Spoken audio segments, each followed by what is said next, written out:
Hello chickadees, welcome back to my channel. Today we're doing a cozy story time, so welcome back to my recliner. Today I want to talk about C-Ptsd, and I've gone back and forth on how I want to discuss these topics because I'm still kind of figuring stuff out. I still have a relationship with my parents and I'm trying to rebuild it. And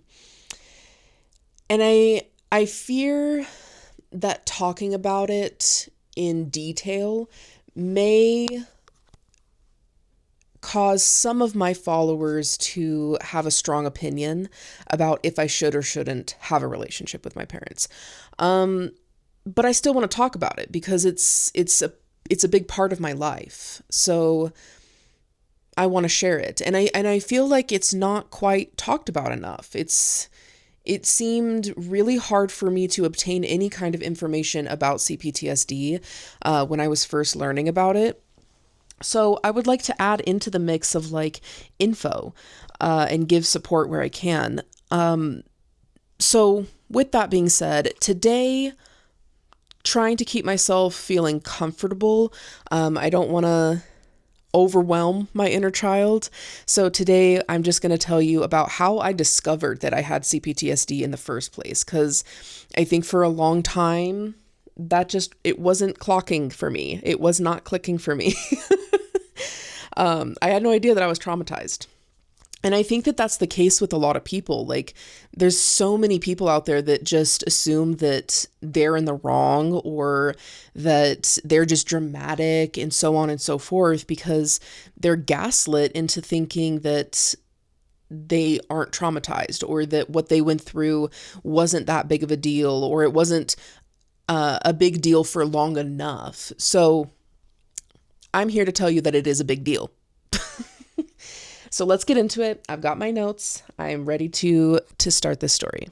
So when I was about 22, I was 2 years sober and I started to feel like I wanted to smoke weed again. Not drink, because drinking, that was the end of me. But I wanted to explore smoking weed again. It's something that I just felt called to. And I think intuitively I knew that it was going to bring me to places that sober Mara would have had a really fucking hard time getting to. I don't think that, you know what, that's a whole conversation for another day. I don't think people should use weed or smoking marijuana or mother marijuana, the plant spirit, as a tool for those things all the time. But I do think it's very helpful for some people at some times in their lives.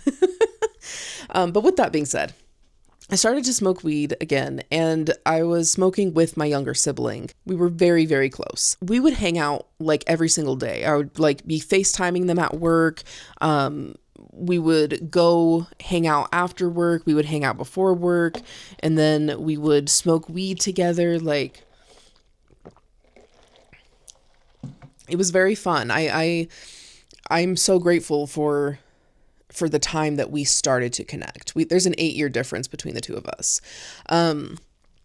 So yeah, we started to get close, and the closer that we got, the more that they would talk to me about stuff that they were experiencing at home, and because they still lived with my parents, and I started to feel a little bit weird about it. Like, I would be like, my immediate gut response was to be like, well, you shouldn't have done this, or like, well, what about what you did, like, or well, like, excusing it, replaying the narrative that I was programmed with. And so it was really hard to hear those things, but I was still open to it. And the more and more that we talked about those things, the more that I was like,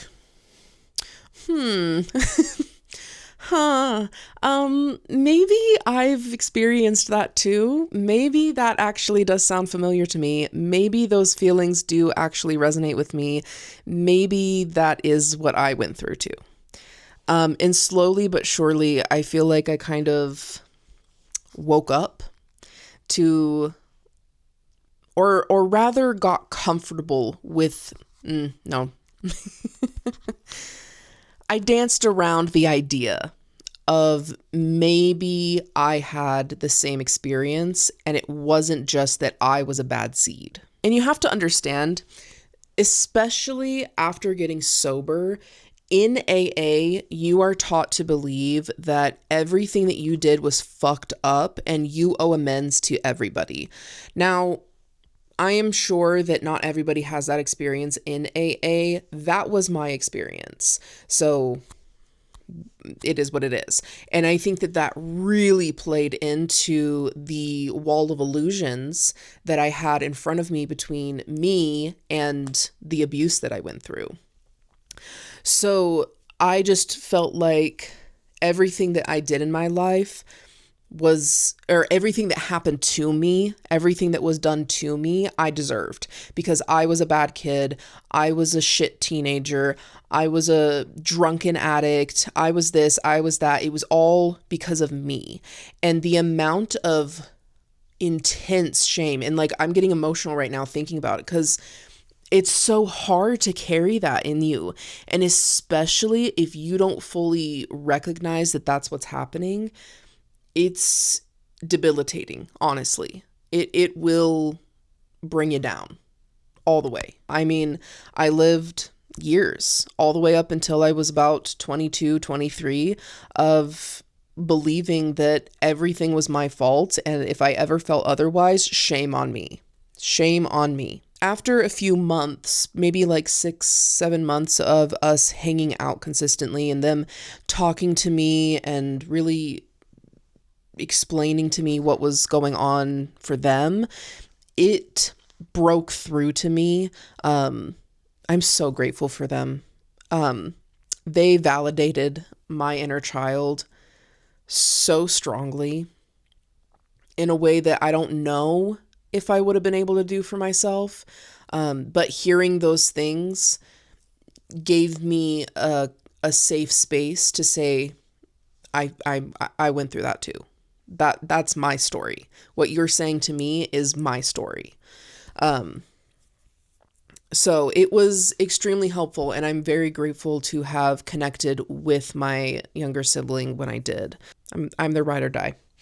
Now, having woken up to the trauma that I went through, I still didn't understand exactly what it was. Like, I labeled it trauma, I labeled it abuse, but I didn't fully understand, because there were so many wonderful, beautiful, wouldn't change it for the world moments in my life that I just loved. And those moments made me feel like, even though I had those other really horrible moments, that I couldn't fully claim to be abused. Like, I still had, like, the wall was broken down, but I couldn't grab there and reach it and say, that's mine. I could just look at it and say, yes, I think that that's mine. I don't know. I don't really understand it. I don't fully grasp it. I don't know if I'm allowed to take it. Like, I couldn't claim that path as mine yet. And that was a really hard thing that it took me a long time to recognize and give myself permission to really lean into that narrative. Also, it was really hard. My image of my parents had to be completely deconstructed. I viewed them as something completely different before I had woken up to this. And breaking down that vision was extremely tolling on my mental health. So after a few very uncomfortable years of me trying to rewire my brain, rework my belief system surrounding my childhood, my perspective of my childhood, and my relationship with my parents, the way that I perceive them, I was 25 when I decided to cut my parents off. I think that it had something to do with them. It was something that they had done to my sibling at the time, or I honestly, I don't remember, but it was the final straw for me. And I was like, we're done. I'm no longer talking to you. But I didn't say that to them. I just stopped talking to them. My dad was the one to reach out first. And then my mom reached out afterwards after my dad discovered, like, oh, she's not talking to us. So my dad met with me first, and we went to like a neutral setting. We went to a park and just kind of talked, and I cried a lot, and he apologized for some stuff that he did. Made some promises that he hasn't kept, but I mean, it is what it is. And yeah, I mean, we got it all out at least I got out what I needed to say for the most part. I then met with my mom, and that one didn't go as well, but it was fine. I said what I needed to say for the most part. There were some things that I just like I couldn't say. Like my inner child wouldn't. It was like, don't you fucking say that shit. The fear overtook me. So, but yeah, I met with them. We talked, and there was a common understanding of like, this is where we're at. It needs to change. So that's its own thing. My relationship with my parents is, I mean, I'm comfortable talking about some of it. I'm comfortable talking about some details, and other things, not so much. It is what it is. And now my relationship with my parents is pretty good. So in 2022, when I was 27 years old, my best friend lent me a book called Complex Post-Traumatic Stress Disorder, or Complex-PTSD, Surviving to Thriving. I think that's the name of it. I'll put an Amazon link in the bio. That book, I finished it so quickly. I took everything in. I read it word for word. I read that book all the way through, and it changed my life. I finally had a name for the type of abuse that I went through. I finally had tools, real tools, to work with to start healing my trauma, and taking back control in my life, because I felt so emotionally dysregulated all the time. There was no break from it. I never knew what kind of day I was going to have. I never knew how it was going to be handled. It was all up in the air all the time, which is horrific to experience on top of trauma, because then you're just in a constant state of anxiety and hypervigilance. Not fun. 10 out of 10 do not recommend. 0 out of 10. I keep saying 10 out of 10 when I mean 0 out of 10. My husband laughs at that. Anyways, so I read that book, and it was incredible. And I highly recommend it to anybody who thinks that they may have CPTSD or just wants to educate themselves on trauma. But that book gave me the tools that I needed to start to take control of my life. And so I did. So I learned about what an emotional flashback is, and that just connected so many dots for me. Like all the times that I thought I was just being dramatic, that I thought I was just like having anxiety out of nowhere. No, it wasn't out of nowhere. I was being triggered, and there was an emotional response. But beyond that, it was an emotional flashback where my inner child did not feel safe, and I didn't feel safe because I hadn't set up myself to create safety. I didn't have tools. So yeah, I mean, basically that book answered so many questions that I didn't even know that I had. Like it gave me so much clarity, because I mean, my trauma and a lot of people's trauma is very complex, and there's twists and turns and valleys and peaks, and it doesn't always align with this black and white narrative of like, I had a traumatic childhood. There were some really beautiful moments in my childhood that I would love to keep. Like there are some things that I would love to throw away and not experience, but I love who I am today, so maybe not. But yeah, I just feel like all of the complexities of it, all of the good moments versus the bad moments, and the complex trauma that I experienced made it really easy for others and myself to gaslight me into believing that what I experienced wasn't real, that it didn't matter, that it wasn't bad enough, that like it didn't make sense. It's there were so many narratives that I used to belittle and shrink the experience that I had. So I had to learn how to give my trauma permission to exist as it is without it being something that I had to prove or explain or,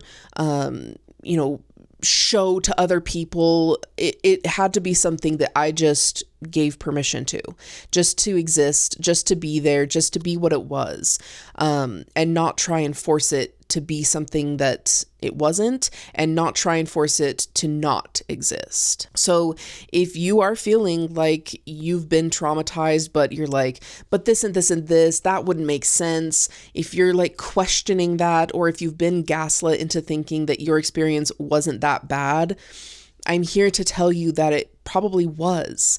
And the fact that you're questioning it is enough proof in itself that you probably are traumatized.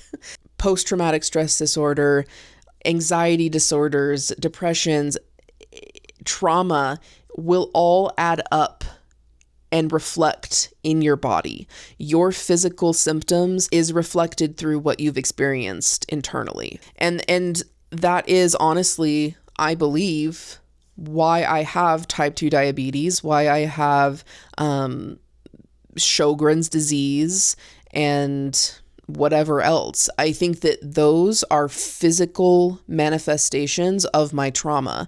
It took me a long time to really start to work through my trauma, and that doesn't go away. It doesn't just disappear. And I think that that's one of the hard things about trauma in general, or just healing, is that there's no final destination of this beautiful rainbow of like happy sunshine and unicorns of like, you're healed, you're done. It's forever. The rest of my life, I will be traumatized and I will be healing it. Obviously, it'll get fewer and further in between of like me having emotional flashbacks. It already has. But it's something that I'll always have. It's something that I'll always deal with. And I mean, such is my life. Like, there are plenty of things that I have accepted that I'm just never going to have the experience of. I'll never have the experience of not like having these deeper emotions. Some people go their whole lives without a single ounce of trauma, and that I can't wrap my head around it. Just like I can't wrap my head around how a sober person thinks, or excuse me, a non-alcoholic thinks. I can't picture what that's like. I can't fathom it. So, it is my life. It is what it is. I'm happy with who I am. I love who I am. And I am extremely proud of myself and my inner child for doing the work to come out of this and use the tools that I've learned to my advantage. But yeah, if you're struggling, I'm here for you. I understand. You're so valid.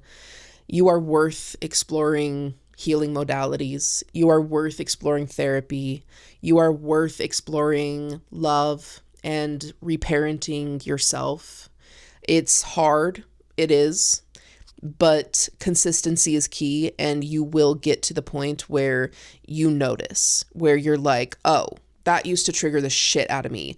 That used to make me feel X, Y, and Z. Now I feel Z, or now I feel just X.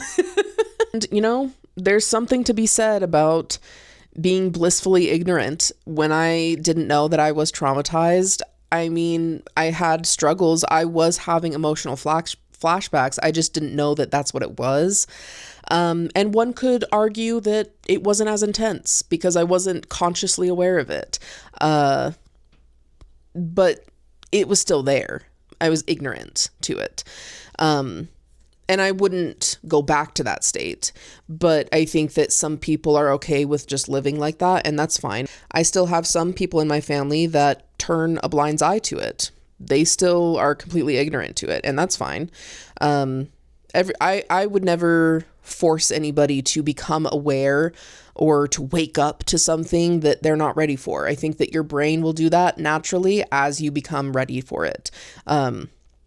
One thing that I have learned is that my brain is amazing, and it really did a wonderful job of protecting me from the information that I have discovered since finding out I have C-Ptsd, when I was not ready to digest it. If I had found out about this in the middle of my addiction or in very early sobriety, I think that I would have relapsed or would have OD'd. So my brain did the right thing, and I did the right things with healing. But yeah, I am incredibly grateful for this tremendously special life that I have, and all of the little quirks from my trauma. I mean, they are what they are, and I think that they kind of help to form who I am, and I love her. I love me. And I love you too. If you're traumatized and you're feeling unworthy because of that, let this be a reminder that you are beautiful, you're wonderful, you are supported, and it's okay. It's all right. You're going to be okay, and we're all going to be okay. You can do this, whatever you're facing. If it's just uncovering trauma that you're facing right now, I believe in you. You have a safe space here. If you need to reach out, leave something in the comments. But thank you guys so much for being here. Thank you for listening to my little talk about C-Ptsd and how I discovered that I had it. Hopefully I can continue to open up about that part of my life, because it is a significant part, and hopefully it's received well. But I love you guys. I hope you have a wonderful day. I'll see you at the next one. Bye.